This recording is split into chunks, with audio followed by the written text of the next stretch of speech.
when you knew yourself solely as Kenneth 3D regular guy, what exactly were you seeking? Nothing very concrete, I would say. Experiences, travel in other countries, um, just a general sense that maybe something was missing or that I couldn't put my finger on. But I wasn't a traditional, what you would call maybe a classical seeker through spirituality or anything like that.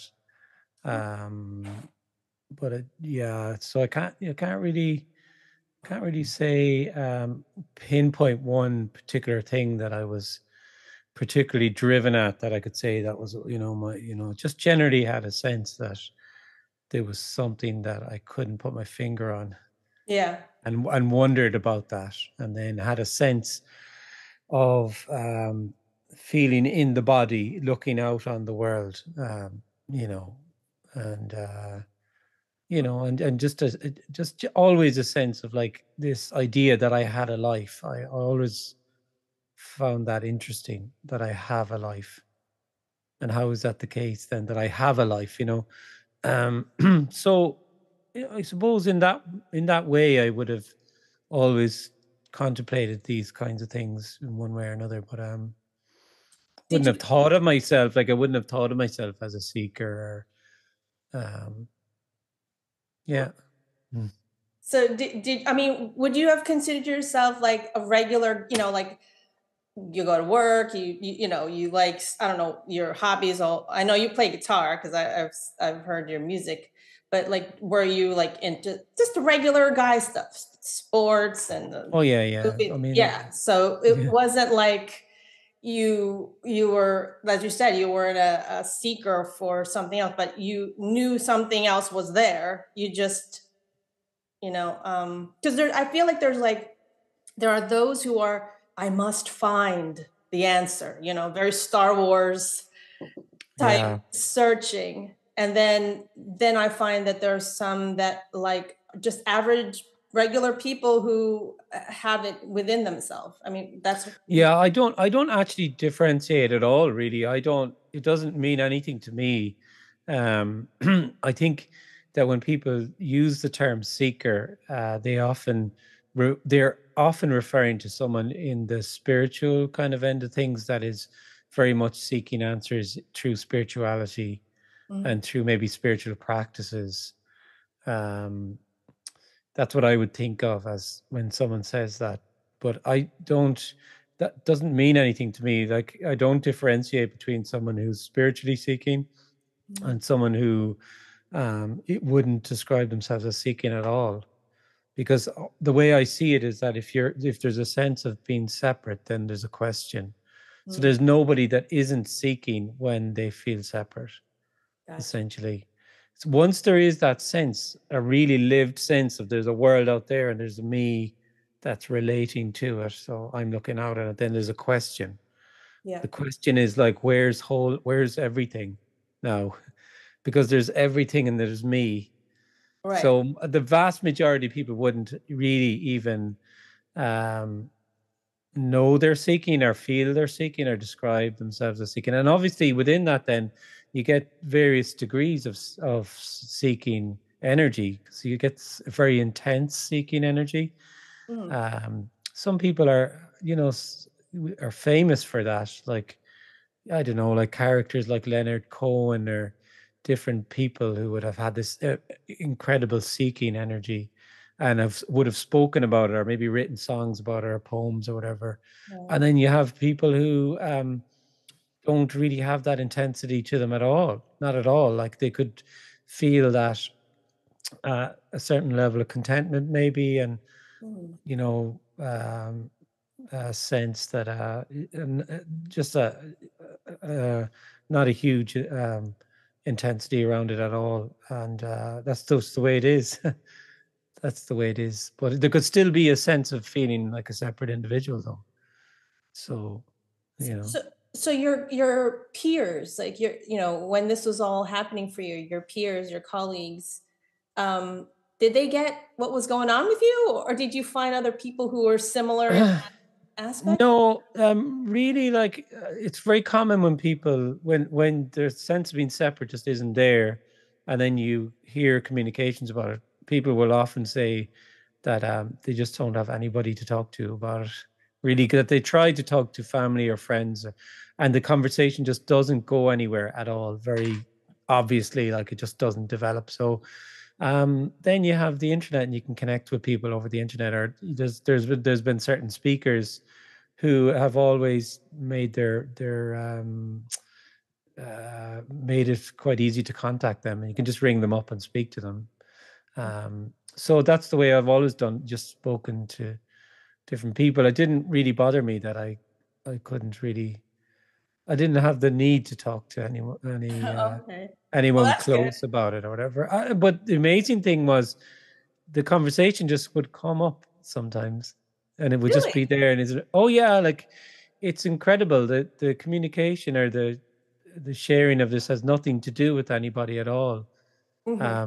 So it just appears there, or it doesn't, and it can just be boom. It can just be the conversation. Um, and I saw that from very early on, Uh-huh. Uh-huh. and I found that very interesting. Well, when you said the conversation started, do you mean that if you're at a family party or something?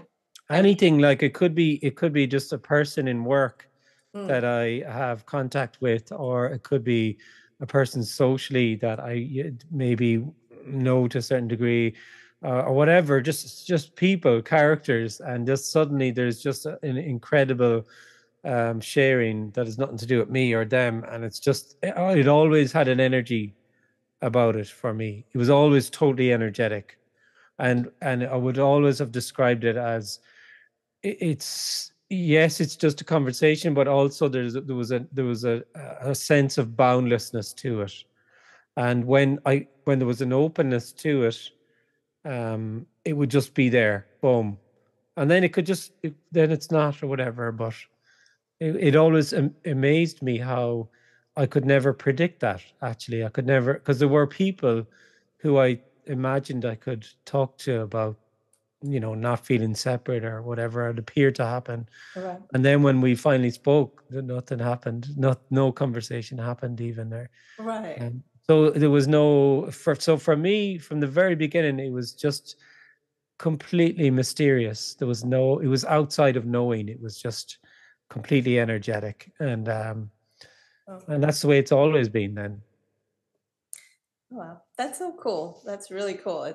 I mean, I get it, but hearing you say it is just it's Yeah, I guess another way of saying the same thing is like it's not an ideology or a belief system or so thinking of people who are into similar things that they would suddenly want to talk about this, that's not going to work mm, because you're not hooking them in intellectually through concepts to some sort of belief system that they can align themselves with that.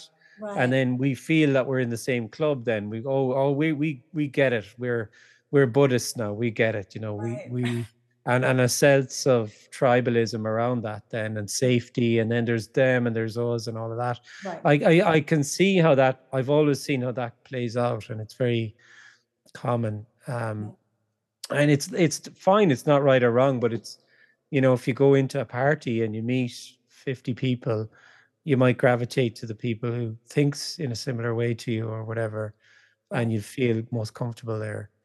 um this is different to that. It's not, there's nothing to agree on really, or Mm. it's completely impersonal. Would you describe your moment or experience of illumination the first time as one which was void of human emotions? No, it's indescribable. It's nobody will ever be able to describe the sense of the individual not being there.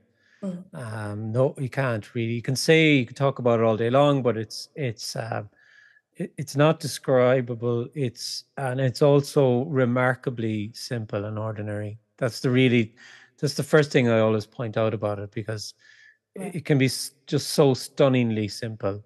And that's because what appears, what's yearned for appears to hide by simply just being everything. It's already just everything. Right. So it can be shocking for that the individual, the apparent individual, or that, just shocking to nobody if there's no sense of being an individual. But it's so ordinary, it's simple. It's just simply whatever, it never gone anywhere. But you'd gone somewhere looking for it as an individual. Um, so I can't, no, you couldn't describe it as anything. And it's not an experience either. That's Mhm. the other thing, because the individual experiences from their sense of being separate, they have experiences. So Mhm. there's two different things. There's what's appearing to happen, and then there's an experiencer, the experience, and this duality. There Mm. has to be someone who's separate to actually have an experience of something I that's what you mean. that's appearing to happen. It's not anything. It's not anything you can imagine. If you can imagine it, then it's just a concept. And Mm. invariably, people think of it as a big, explosive event, and it must be amazing. And like you said, it's void of human emotion, or it's not void of anything. It's total emptiness, but the void is fullness. Right. So emptiness is fullness, because this now is nothing appearing as a computer and people conversing. This Mhm. is actually total emptiness appearing as that. So human emotion, just emotion, appears in that, of course. But the difference then is that it's not your emotion, and it never was your emotion. So the sense that had emotion, and that you had thoughts, and you hear sounds, and you can smell, and you can touch, and all of these things. This is the illumination that sense of that separate me is a story. There actually isn't anybody there that can hear. There's nobody there sitting down or writing or smiling. There's just laughing. There's just laughing. There's just simply whatever is appearing already. And then there's a sense of me is being added to it. Yeah. When you went back to, I don't know how you can explain, I mean, went back to normal life, I guess, let's put it like, your regular, everyday, apparently normal life. Was it there that you could kind of describe it as different? Um, no, the way I described it is, see, just to qualify this also, this is just a story. That's the Yeah. problem, because nothing actually happens to anybody ever. So it's an apparent a dropping away of the me, because the me's not even really there. And that's the cruel thing about this. Nothing happens. Like if it was a read happening in time and space, then I would have had a book written ages ago and said, this is what happened to me. And then people would read the book, because they would say, well, if that happened to him, it could happen to me. And that's logical. That's completely Yes. logical and understandable. And that's the way the mind works. And of course, because that's the reality we appear to live in as individuals. Story. It's a causal reality, though. It's a linear causal. One thing causes another. And so it happened to you, it can happen to me, and blah, blah, blah. That's the way it works. So the cruel thing about this, what's been illuminated, is that nothing happened to me, Mm. and this is nothing appearing to happen. There is already no you in it. So the story, like, I have no problem saying the story, and I've told it before, but it really is irrelevant. Like, it doesn't mean Mm. anything. There's nothing in it for anyone. It doesn't have, and nothing, it didn't happen. So whatever appeared to happen, like this, the apparent loss of the separation was despite anything that happened in the story. And that, when I tell the story, that's what's really illuminated in it. So what was different really was everything. What was seen was everything was the same, the exact same, but everything was suddenly new.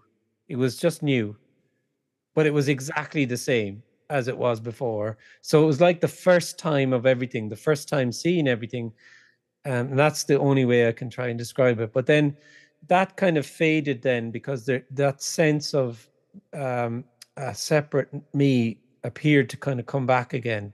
And then, of course, tried to claim that and wanted that back. And that's what happens. People want the experience back, or say it's an awakening. They want to, like a lot of the language you'd hear around it is that people want to make it permanent in their life. So make that integrate that into a like a permanent state. Right. And because it's so undeniable, the taste of it, it's just undeniable. It's beyond words. It's beyond any experience you've ever had.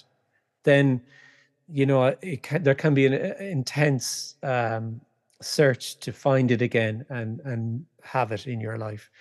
And so 99%, 99.9% of the communications you'll hear online and everywhere on books, they will feed that whole energy that something happened to you, to you, and you can find out what happened to you. And they'll have all language around it. Different spiritual paths will have different language, or religions will have different language, but it's essentially, it all boils down to, I know what happened to you, it happened to me, and I share it, and this, all you have to do is A, B, and C, and then you get it back. And so that's very seductive and attractive, and it's very understandable that people go down that road. And then they do things for maybe years and years and years. They think they do things, and then sometimes the whole thing can just fall apart, because it can just be seen that actually it's not about me doing things to get somewhere. It's there is no separate me.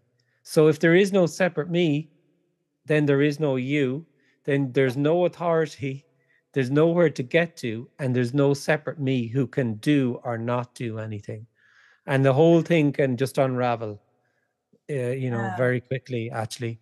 And essentially that's what appeared to happen here, is there was a sense that I had brought something about, but at the very beginning, there was also a massive question around it, and a sense that I hadn't actually brought anything about, because there was a really strong sense that there's just what's appearing to happen.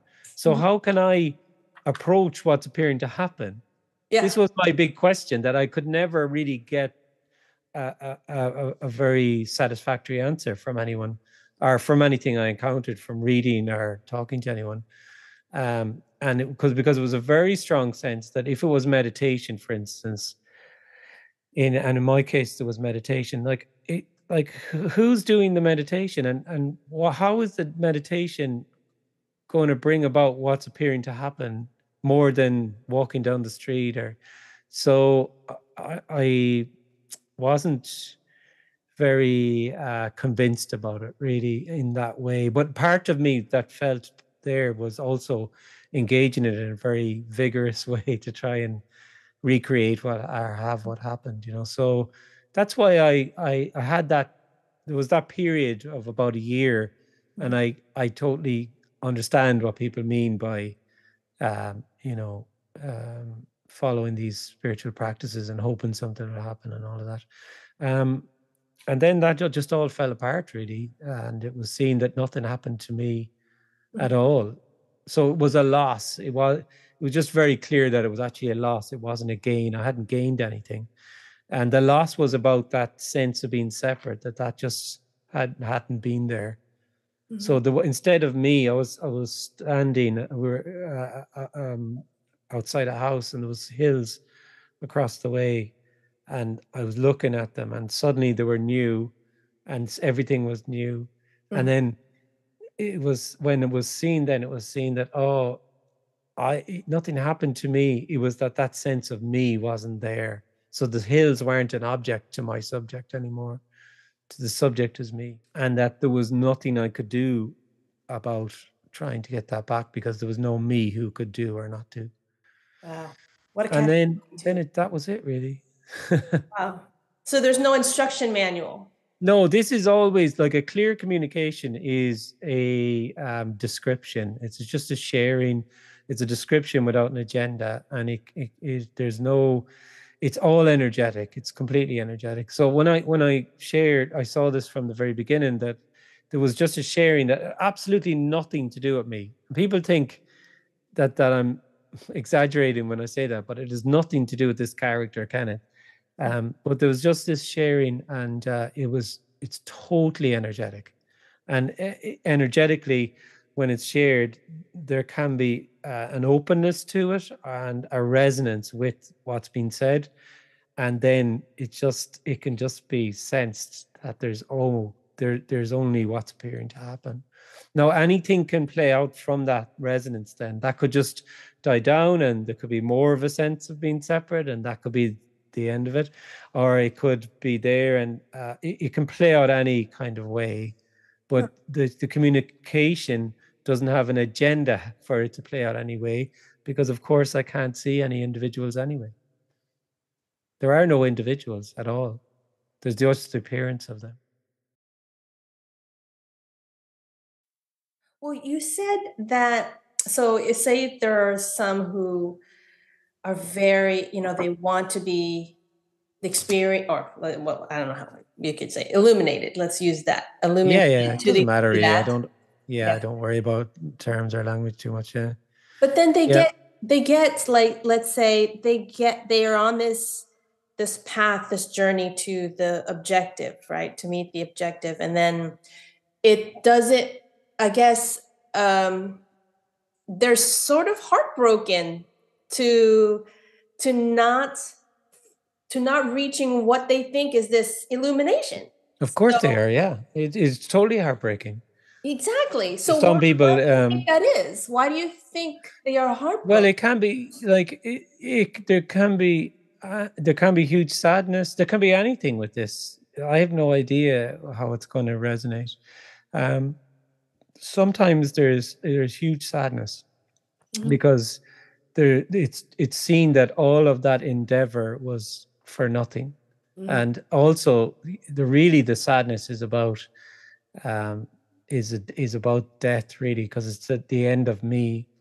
Because it can be seen quite clearly there is no separate me, and it can be enormous sadness around that, for that still feels like me. Mm. Oh, okay. Huge sadness, like boundless sadness, and the sense that this friend I've had through everything isn't actually there. Hmm. Because people it's like having this best friend through everything, this sense of being a me. It's Mhm. like you're in a dialogue with yourself, Mhm. accompanying yourself through everything, and there can be sadness, but of course the sadness is also it. Yeah. So this isn't um this unconditional love that's spoken of is not some warm, fuzzy, nice. Uh, it's a killer, really. Uh-huh. Unconditional love can be extremely uncomfortable. Wow. It's the individual that likes comfort. It's Right. the individual that wants comfort, clarity, pleasure, bliss, all of Mhm. these things. This is just pure dualism, complete dualism. Yeah. So the illusions of the separate individual is not going to be happy that it's an illusion. So the separate me, would you call that the ego, or how would you define? No, I don't. The way I describe the ego is just that it's just an aspect of the Mhm. me, an aspect of the individual. There is no ego. There's no thing called the ego. The people, when they talk about the ego, they speak about it as if there's an individual, there's a person who has an ego. Mm. And what's being suggested here is there is no individual Right, right. at all. So it doesn't matter any of that. I know what people mean when it depends on what. It also does depend what they mean by ego, because it can mean different things too. Does it mean someone who's particularly self-centered or Right. narcissistic, or it depends on the context it's used. But So yeah, I just go directly to the individual. There's no individual. so the separate me is disappointed that the illumination, the thing that the me wanted to find was not so grandiose. Is that what Oh, you? well, I'd probably put it a different way. What you think you're looking for isn't what's being looked for. So the me or the individual has an idea of what they're looking for. And they have a really felt sense of making progress towards it. And actually, that's not what's been yearned for at all.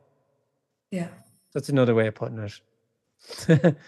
So actually, what's been yearned for has nothing to do with you. So the individual that appears to be there has an idea, a concept of what they're yearning for, which is always like some sort of addition. So if they feel something's lacking, then if I get something, it will make me whole. So whether that's getting a lot of money or spiritual enlightenment doesn't really matter. True. It can be either or, but the people who are becoming enlightened feel they're a much more noble path than those who are just trying to make themselves rich. But it's actually the same energy, but it's not. That's not what's being yearned for.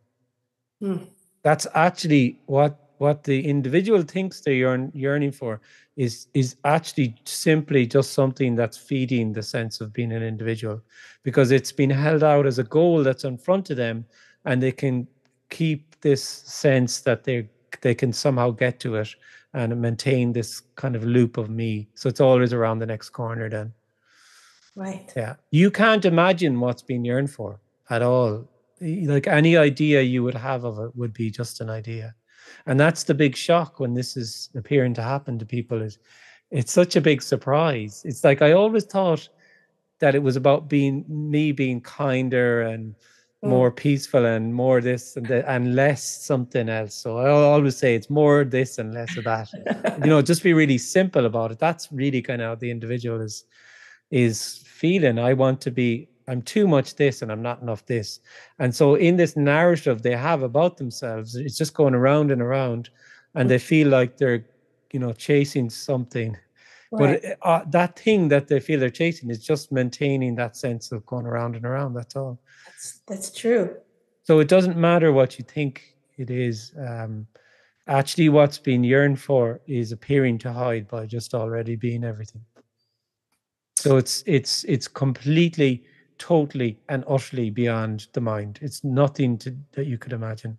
It's nothing because actually you're feeling that it's something because you feel like something.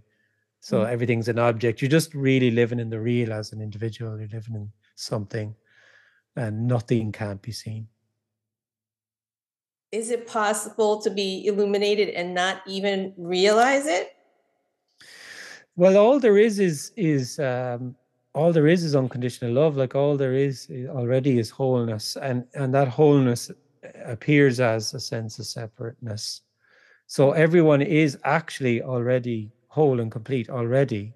It's just that the individual sense of being separate is like an overlay onto what's happening. And because that overlay and that energetically, it feels absolutely real. Like it feels completely real. It's not an idea. Like if I felt like an individual, I would really feel I'm talking to you, and this is a conversation, and we're interacting, and whereas there's just words and there's just speaking and whatever. So that there's either that sense of separation or there isn't. So Okay. that's the way I would say it. Yeah. All right. So since everything is energetic, right? So that's the foundation. So let's say that we're doing like a jam session, a music jam session, right? And you're playing guitar and I'm singing and we're jamming, and I need to know what key you're playing so we can both harmonize, right? Yeah. So, I'd be the wrong person to ask because I haven't got a clue. well, let's just say with that in mind, let's just think of a general concept. Would you say that ordinary aliveness, so to speak, is just not even the key that we're playing in, but that actual moment that we're playing together? Would you more point towards that versus, oh, maybe you have a different key and I have a different key, but for some reason we both think it sounds great?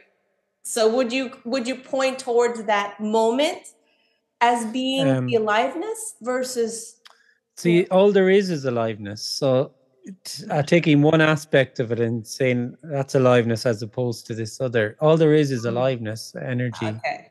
That's all there is. And the other problem with that would be there's no moment. That's the difficulty. So there's no moment. There never is a moment. There's only a moment in the sense that you're an individual, and when there's a sense of being separate, then there's a reality of time and space, and then there's a thing called a moment, which you would feel is real, um, because there's a present, and then there's a past and a future, and all of that is just a story. So there's just aliveness. So even in our jam session, there's no lot. It's already alive. Yeah, what I would say about the jam session is there's just aliveness appearing as a jam session, and it wouldn't be our jam session.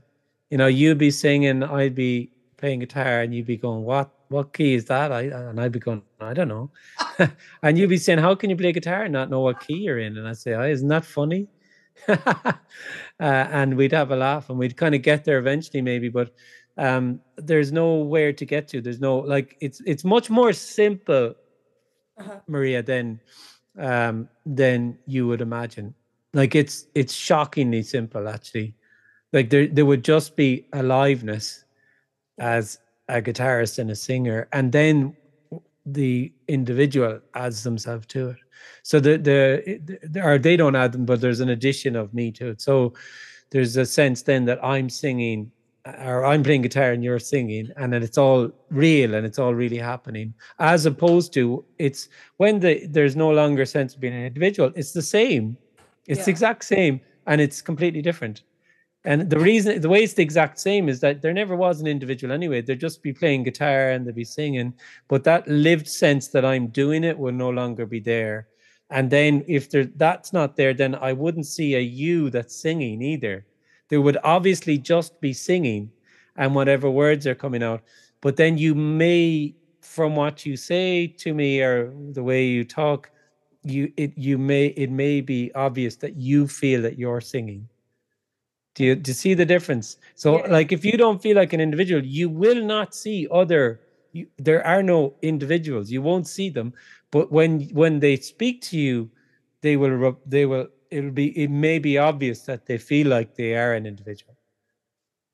And then there's that, all of that is just aliveness or energy as that. There's nothing wrong or right with that.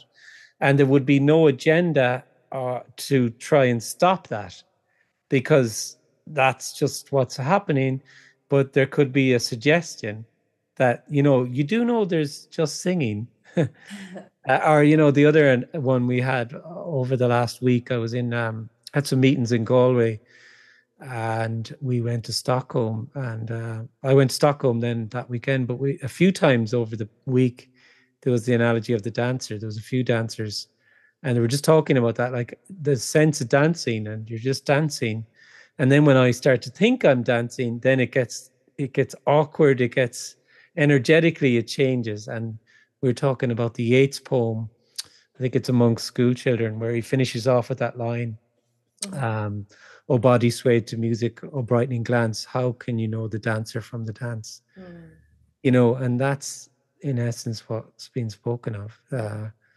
There's just what's appearing to happen. There's no dancer, there's no singer, there's no guitar player, but then we appear to be in this thing that we refer to as reality, where there's an individual who does everything, and it feels that way. It feels like I'm a singer, I'm a guitar player, and it feels like there's somewhere to get to with everything. And none of that is wrong or right. It's just what appears. But if there is that, then there's a yearning. There is a yearning, and the yearning, the suggestion then being made is actually the yearning is not for you to get something. The yearning is to not feel like a you, to feel like a separate you. And actually then what's actually yearned for is simply whatever is appearing to happen already. All right. Wow. That made sense to me. Yeah, no, I can see speaking to you. There's an openness there, and to what's been said. Yeah. But it can also not make sense too. This isn't really most communications are about making sense. Uh, Absolutely. Their goal is to make sense so that you can understand what I'm saying and then take something from it. I mean, that's Right. logical. That's the way things work. Right. And actually, this communication isn't like that, really. It's just a sharing without agenda that's absolutely energetic. So it could be clear and then it could then be unclear. There could be clarity and then there could be confusion. But what's been illuminated is beyond, is not, is the collapse of the duality of those things. So if there was confusion, that would simply be what was appearing to happen, because it's not about understanding or Right. knowing. There's no You know, understanding it. That's there's no understanding this, no. And people can understand it. Like, don't get me wrong. There's tons of people who understand the term non-duality and they explain it and they know everything about it, and that's fine. But it's if it's a concept, it's just a concept, really. right. It's just, and it can be a concept, could bring relief to somebody. It could be that that I had all these beliefs about myself or about the way the world should be, and then I heard this non-duality, and even it brought some kind of ease to that, possibly. But that's not a goal of this. It doesn't matter Yeah. about understanding that it can't be known or understood what's being suggested here. Right. um Yeah. it can't be had or obtained, and it can't be escaped from, because it's all there is. Yeah. So it's totally energetic. Yeah.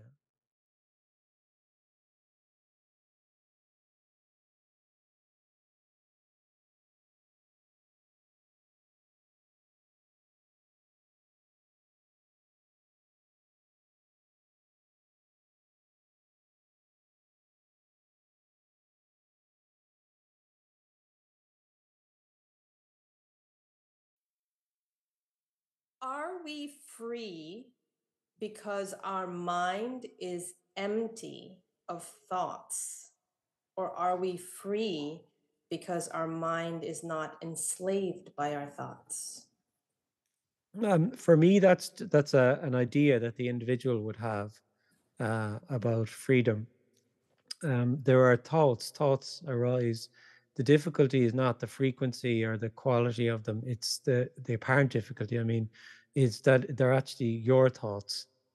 So there's a really lived sense that you're thinking. Mm. So all of these things about thoughts and meditating to slow down thoughts, or I know I'm well aware there's loads of meditation that doesn't try to do anything with thoughts, actually. And it's a kind of a misconception that people have, that meditation tries to stop thinking, because it doesn't at all. Most of it is just kind of seeing the thought and whatever. Yeah. But actually, freedom is absolute freedom.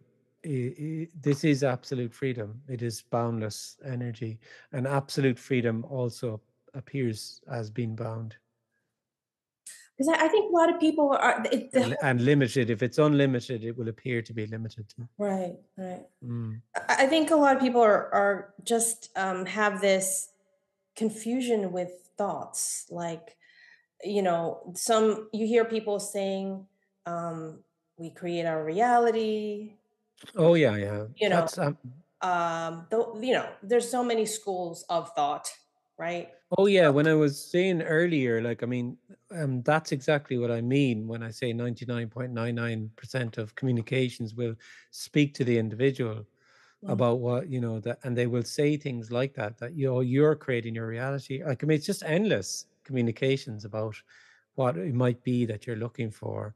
mhm, And all of it is just a story to me. All, like, they're all just stories to me that will either, they may seem appealing to you, and energetically they may seem appealing, mhm, and they will appear to even work in the story. They might even feel like they work for you, and then but it's simply just a story for me. um all of those kinds of things are just a story, you know. Do you think that why do you think there's so many stories? I mean, is it just so that there's something to a separate self to be busy with Well, it's all information. Like, it's information? just it's there's this sense of being an individual, and it's an information sieve. It just filters information, and there's a sense of then of being solid and real, and there's a like the model of me, and then the way that model of me and reality is maintained then is by uh, um, assigning importance to that information and weight to Mm, it. And then, therefore, there's just an infinite amount of different narratives about, like, I mean, essentially, they're all narratives about you and your life and how you can live your life right. better. And the suggestion that's been made here is actually the whole thing is a narrative. Mm, It's actually all a story because this is nothing appearing to happen. And right. actually, you don't have a life. There's Right. just aliveness. Nobody has a life. It's very obvious when you see it. It's the most obvious thing that nobody has a life. That's the problem. It's too obvious. Yeah. It's too obvious for the individual who's feels separate and you know, it rejects what is really in favor of what could be or might be, and what could be or might be is fed by a narrative about manifesting your reality, or being more still, being more in the moment. I don't know whatever. All of these just this endless amounts of stories and teachings and And that's how the yeah. loop keeps going. Yeah, it appears to keep going like that. Yeah. Again, nothing wrong or right with it. It's just what appears to happen. Yeah. Yeah. But I mean, that feels separate will always be drawn to a communication which feeds it. Mm, So a story, a communication that talks about you manifesting your reality is speaking to you mm, about how you can manifest your reality. So that's very appealing to you.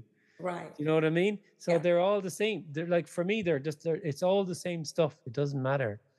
Um, and they just appear to happen. And someone who's appeared feels like they work or they don't feel like they don't work. There's all characters in the narrative then that special because there's a sense of special, not special, because it's duality. Yeah. And there's a sense that in that story that this person, oh my god, they're really manifested their reality, or they're really special, and they're really full of loving kindness and all of that, and that will feel really real. So it will really feel like there's an authority who knows something. um or maybe, to some people, I mean, Yeah. to others, they just see through it immediately. They don't have any interest in it at all.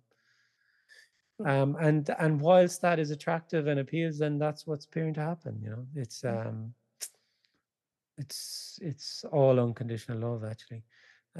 But then there's a few communications that are different. They're totally different. Like, I mean, just because I use the term, I don't use anything, but there's the term unconditional love, or these kinds of words that are used, and duality and all of this. I can see how it's confusing to someone who might listen to all these people and they think I'm one of those. And they actually often call me a teacher, and they'd say, oh, there are other teachers. And it's immediately I have to stop them because I say, I'm not a teacher. I can't be a teacher. Like, there are no teachers. There are no teachers at all. It's absolute, complete, total, and utter nonsense that yeah. there's a teacher, because it's dualism. It's a sense that there's something to know, then there's someone who knows it and they can teach me, and I will eventually get there. Right. So it's only a sharing. It's just a sharing that, as you were saying, there's no, it's not prescriptive. Yeah. There's no manual. There's no manual. Yeah, Session that's what manual. you said. Yeah, yeah, exactly. Yeah. So that's the way it works. Is these meetings, either in person or via Zoom or whatever, is it's just a sharing.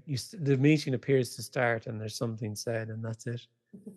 It's just that's the way people sense that they can say whatever, really, Mhm.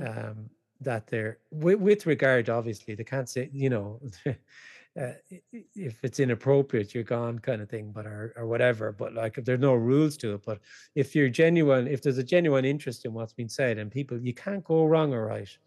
Mhm. And there's people resonate with it as they do, and it's stunning. There's nothing to do with any of the characters here. talking about it. It's all energy. If everything is perfect as it is, complete and whole, that describes the foundation structurally, of the energy, of the boundless energy. So can someone perceive their circumstance as perfect, but that's not perfect? Does that? For me, that would someone, if they're perceiving their circumstances, they're just in their reality that feels real to them. Mhm. That their circumstances are either positive or negative or Right. whatever. Whereas what's being suggested here is you don't have circumstances.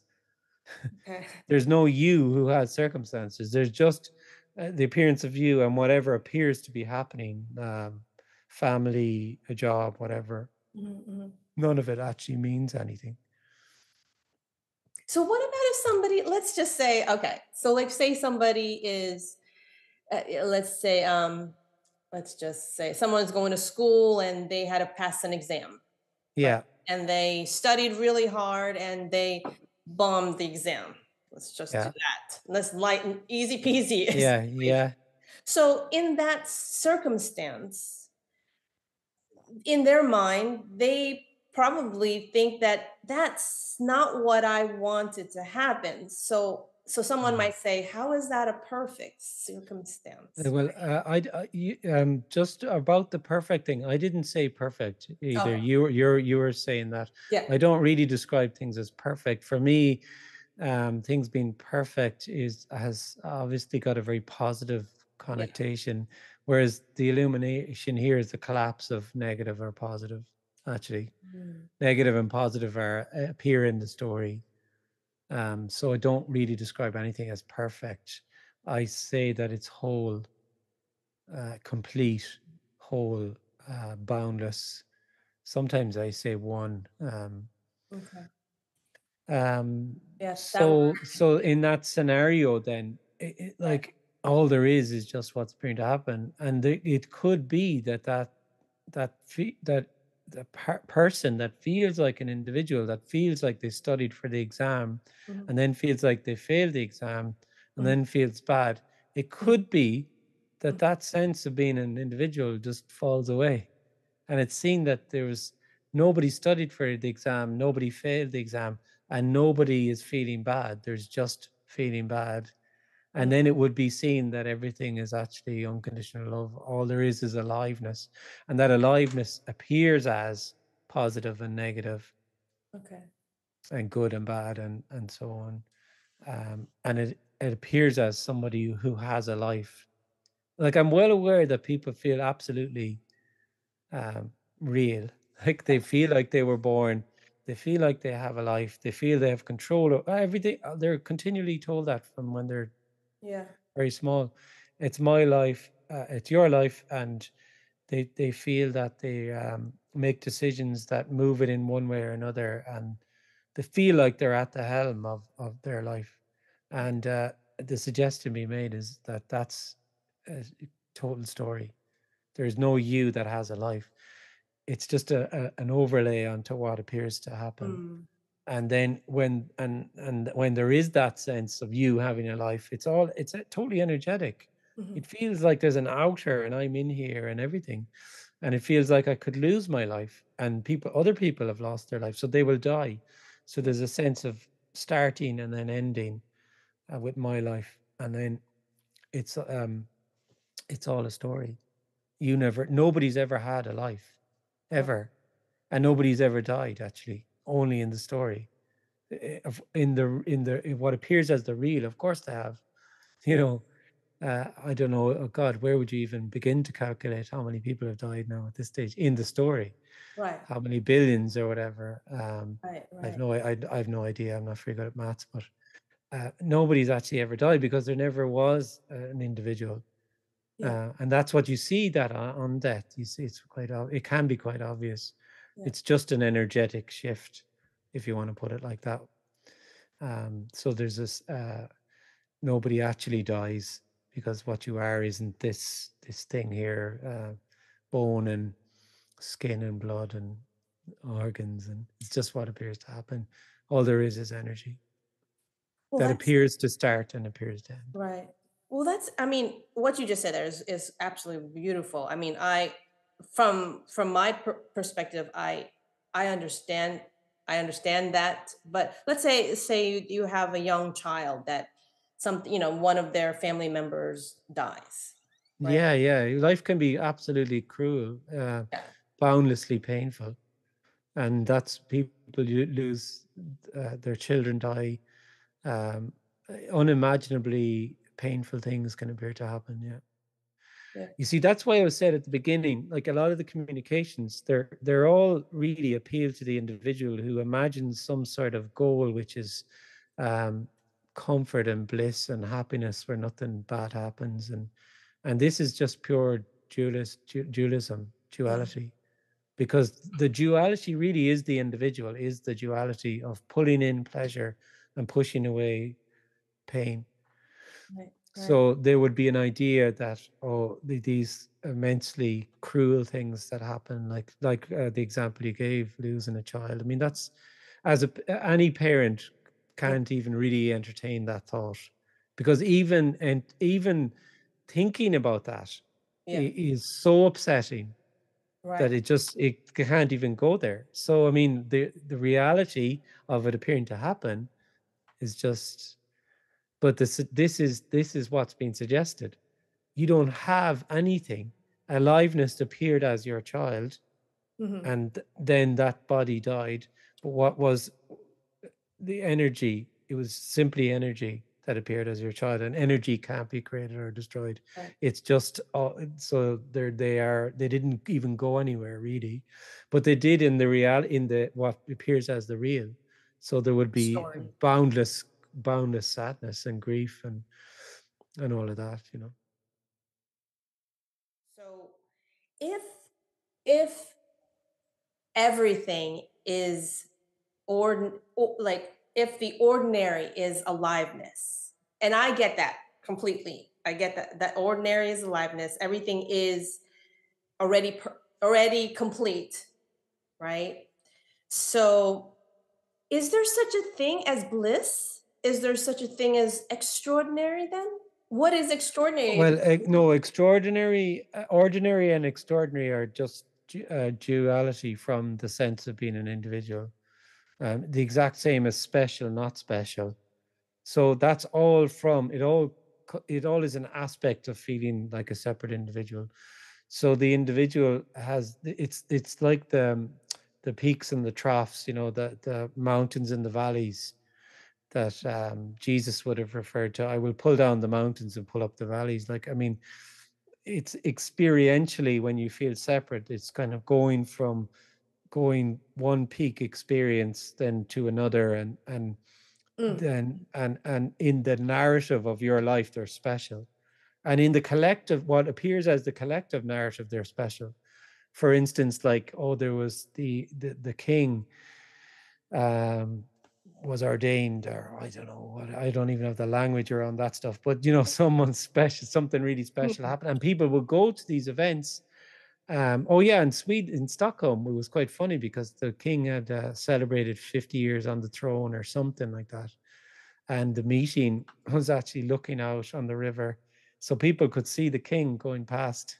okay. uh, and it was, the whole suggestion was there was no special, not special, but some people they get very excited by the Like, sense that this is a special moment, right. because that's the king, and look over your shoulder, he's just there, we can wave to him, and it's just very amusing to me, because it's there's no special, not there's no such thing as special. It's just a narrative, it's just a story.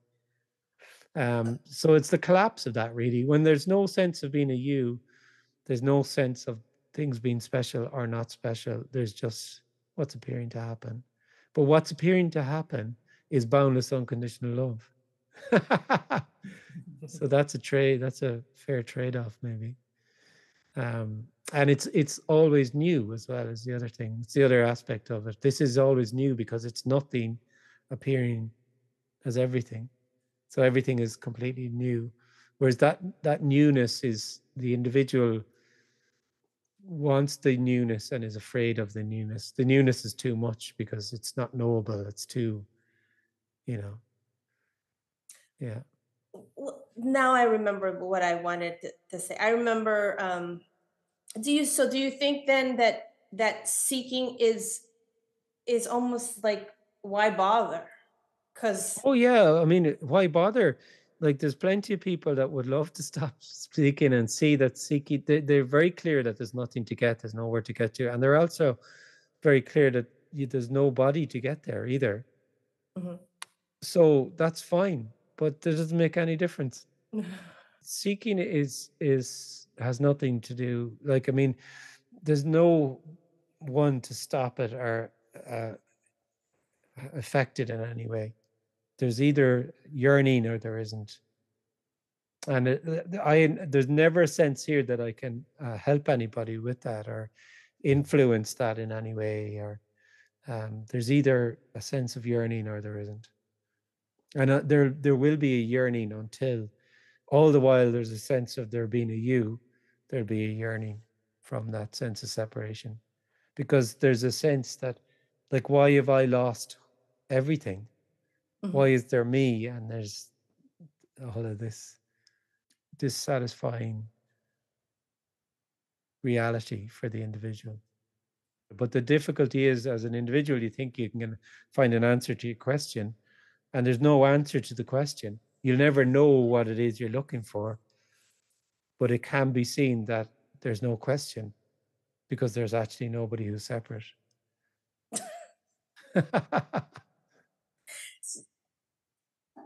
so I mean, I guess I'm asking, like, it will just never stop from the separate me point of view. um, The seeking will never stop. oh, the seeking could stop, yeah, but it wouldn't be anything to do with you or what you've done or not done.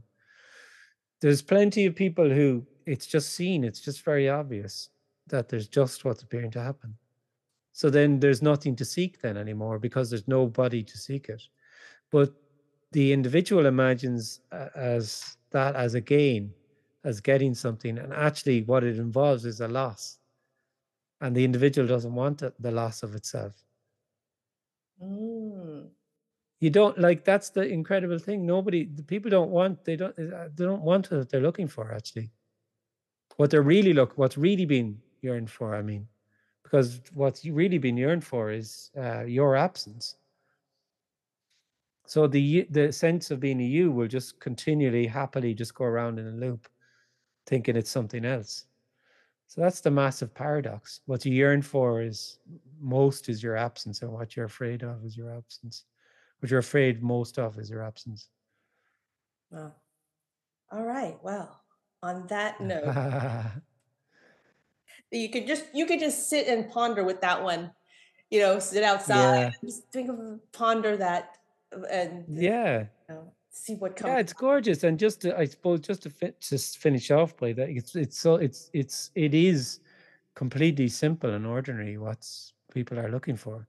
It's too simple. It's too obvious. It's actually complete. You'll never get it because it's not a thing, and there's no you to get it. But it's actually completely inescapable. As you say, sitting outside, pondering, or any thought that arises, Yeah. anything that it's always simply whatever's appearing to happen. That is wholeness. That is what was always yearned for. Yeah. Yeah.